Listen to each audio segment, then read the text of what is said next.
Hello student, मैं दुर्गेश वर्मा आपको मेरे YouTube channel biology classes bye Durgesh sir में आपका स्वागत करता हूं। मैं आज क्लास 12th का वीडियो अपलोड करने जा रहा हूं और आज मैं क्लास 12th में जो लेसन स्टडी आपको कराऊंगा वो लेसन का नेम है sexual reproduction in flowering plant. आप देख रहे होंगे sexual reproduction in flowering plant के बारे में। जो sexual reproduction in flowering plant को जब हम लोग स्टडी करेंगे, इससे पहले मैंने आपको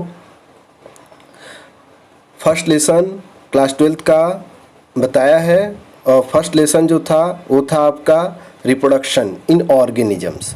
ये आप लोग को कम्प्लीटली हमने बता दिया है, उसके बारे में आप लोगों ने स्टडी किया है। रिप्रोडक्शन के टाइप भी आपको मालूम है कि रिप्रोडक्शन 2 टाइप्स के होते हैं। एक होता है आपका एसेक्सुअल रिप्रोडक्शन और एक होता है आप लोग का सेक्सुअल रिप्रोडक्शन। मैं जानता हूं कि आपको एसेक्सुअल रिप्रोडक्शन और सेक्सुअल रिप्रोडक्शन के बारे में भी पता है, तो इसी बेसिस पे मैं आपको आज का नया लेसन जो 12th बायोलॉजी का सेकेंड लेसन है sexual reproduction in flowering plant, इसके बारे में बताने जा रहा हूँ। देखिए, सबसे पहले इस लेसन को हम लोग जानेंगे तो उसके लिए फ्लावर के बारे में हमें जानना होगा। और मैं जानता हूं कि आप क्लास 11th में फ्लावर के बारे में स्टडी किए हैं। फ्लावर क्या होता है, तो फ्लावर के को आप बताते हैं या आप लोग को मैंने बताया था कि फ्लावर एक मॉडिफाइड सूट होता है। जैसे प्लांट में 2 पार्ट होते हैं, एक होता है रूट और एक होता है सूट। तो सूट का ही मॉडिफाइड फॉर्म जो होता है वो फ्लावर होता है। तो अगर आपसे कोई नॉर्मली पूछता है कि फ्लावर के बारे में आप हमें बताइए, तो आप डायरेक्टली क्या बता सकते हैं कि फ्लावर जो है ये मॉडिफाइड सूट होता है। ओके, इसके बाद फ्लावर के बारे में और आप क्या बता सकते हैं, तो फ्लावर के बारे में और ये बता सकते हैं कि फ्लावर में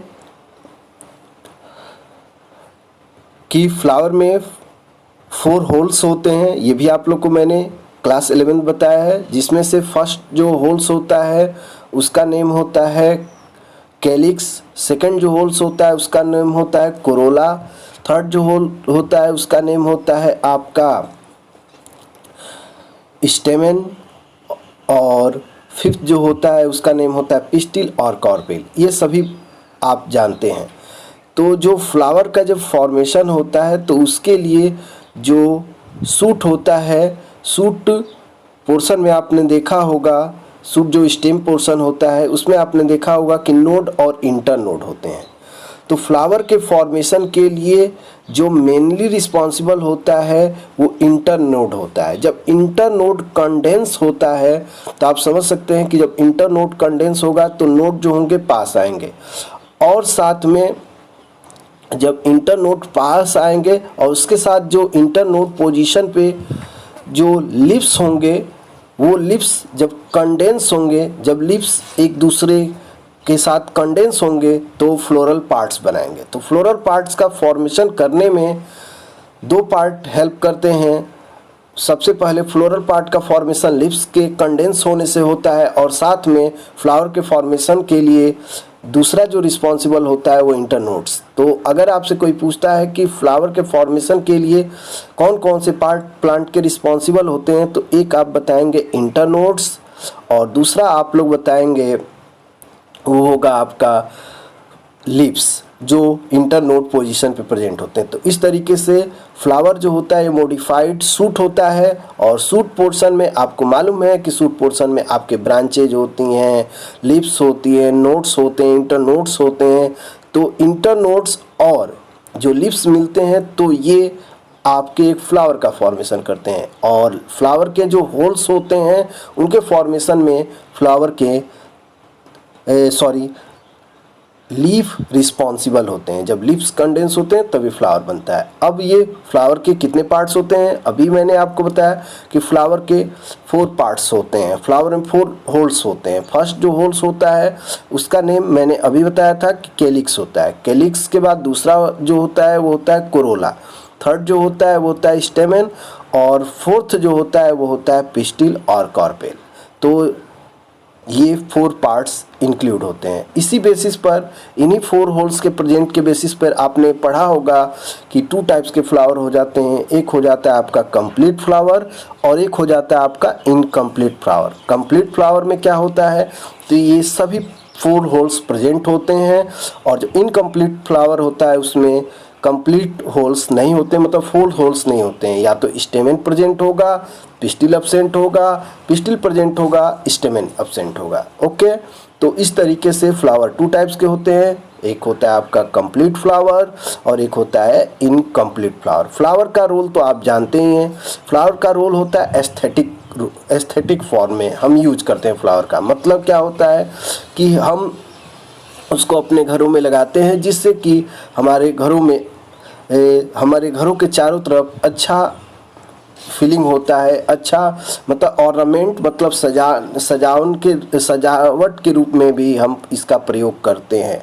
ओके, तो फ्लावर के बारे में ये बताएंगे, ठीक ना।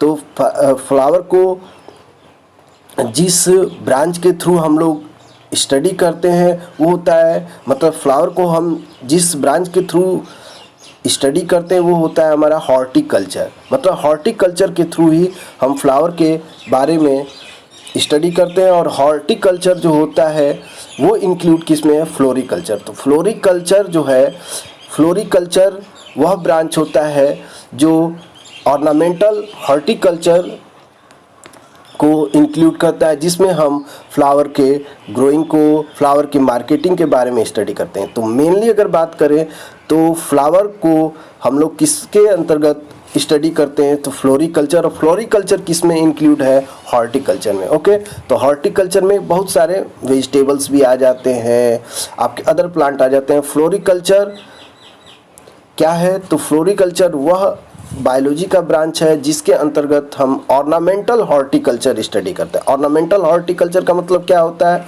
कि ऐसे प्लांट्स जिसको हम ऑर्नामेंट के लिए, एस्थेटिक के लिए यूज करते हैं, वो हमारे फ्लोरिकल्चर के अंतर्गत आते हैं। तो मैं आशा करता हूँ कि आपको फ्लोरिकल्चर के बारे में पता चलेगा। तो अगर कोई पूछता है कि बायोलॉजी की वह कौन सी ब्रांच है जिसके अंतर्गत हम लोग फ्लावर के बारे में स्टडी करते हैं, तो आप लोग डायरेक्टली आंसर देंगे फ्लोरिकल्चर। और फ्लोरिकल्चर इंक्लूड किस में है, अभी मैंने आपको बता दिया, हॉर्टिकल्चर। और किस टाइप का हॉर्टिकल्चर, ऑर्नामेंटल हॉर्टिकल्चर। तो मैं आशा करता हूँ कि आपको फ्लावर के बारे में कुछ ज़रूर समझ में आया होगा। ओके, तो फ्लावर क्या है, तो आपको क्लियर हो गया कि फ्लावर एक मॉडिफाइड सूट होता है जो कंडेंस एक्सिस होते हैं उसको हम लोग थैलेमस बोलते हैं, और जो अपेंडेजेज होते हैं उसको फ्लोरल ऑर्गन्स बोलते हैं। ठीक है, तो फ्लावर के बारे में अगर आपको बताना हो तो बता लेंगे, flower is a modified suit with condense axis. उसका एक्सिस क्या होता है, कंडेंस होता है, और कंडेंस एक्सिस को हम क्या बोलते हैं, थैलेमस। आपको याद होगा जहाँ, और थैलेमस के साथ जो अपेंडेजेज होते हैं उनको क्या बोलते हैं, फ्लोरल ऑर्गन। और अपेंडेजेज क्या होते हैं तो आप जानते हैं, अपेंडेजेज में आप क्या आते हैं, stamen, pistil, calyx, Corolla. Clear हो गया। तो फ्लावर जो है वो सूट बियरिंग, अगर जैसे आप लोग को मालूम होगा फ्लावर के 2 पार्ट्स अभी बताया ना, एक पार्ट है स्टेमेन। स्टेमेन को हम लोग एक और नेम से जानते हैं क्योंकि लीफ पार्ट इंक्लूड है इसको फॉर्म करने में, इसको और एक नाम दे सकते हैं फ्लावर को, स्टेमेन को आप क्या नेम दे सकते हैं, माइक्रोस्पोरोफिल। ठीक ना। और जो पिस्टिल होता है उसको बोलते हैं मेगा स्पोरोफिल। क्लियर हो गया।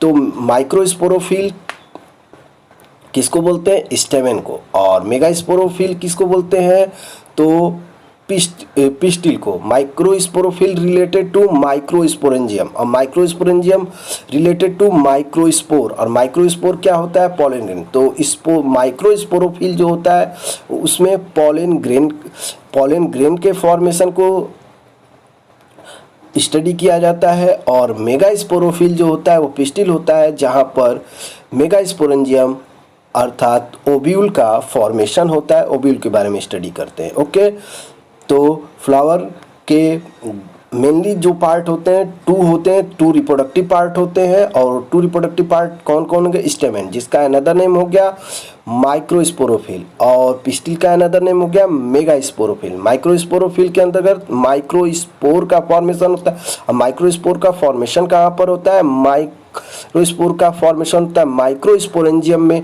और मेगा स्पोरोफिल के अंतर्गत मेगा स्पोरेंजियम आता है, और मेगा स्पोरेंजियम में मेगा स्पोर का फॉर्मेशन होता है।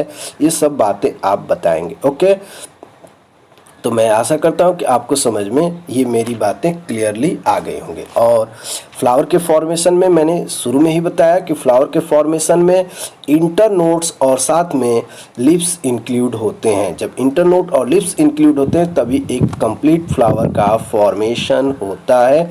ये बातें बताएंगे। कैलिक्स और फ्लावर के कितने होल्स होते हैं तो आपको पता ही है क्लास 11 से ही। कैलिक्स, कोरोला, ऐसे आप पढ़ते थे तो एंडोशियम, गाइनोशियम। और एंडोशियम का यूनिट क्या होता था तो स्टेमेन, और गाइनोशियम का यूनिट क्या होता था पिस्टिल और कार्पेल। तो मैं आशा करता हूँ कि आपको मेरी बातें क्लियरली समझ में आ रही होंगी। चलिए, तो पार्ट्स ऑफ फ्लावर के बारे में हम लोगों ने स्टडी किया। तो अब पार्ट्स ऑफ फ्लावर में सबसे पहले कैलिक्स। कैलिक्स क्या होता है तो आप बता सकते हैं। कैलिक्स जो होता है एक ग्रीन कलर पार्ट होता है फ्लावर का। फ्लावर में जो थैलेमस के पास जो पार्ट पाया जाता है ग्रीन कलर का, सबसे फर्स्ट होल्स जो होता है वो आपका होता है कैलिक्स। और कैलिक्स का जो स्मॉल यूनिट होता है उसको हम लोग, या यूनिट जो होता है उसको हम लोग किस नेम से जानते हैं तो उसको हम नेम जानते हैं सेपल के नेम से। सेपल क्या होता है तो सेपल एक यूनिट होता है आपके कैलिक्स का। कैलिक्स जो होता है एक ग्रीन कलर पार्ट होता है जो फ्लोरल बर्ड को प्रोटेक्ट करने का काम करता है।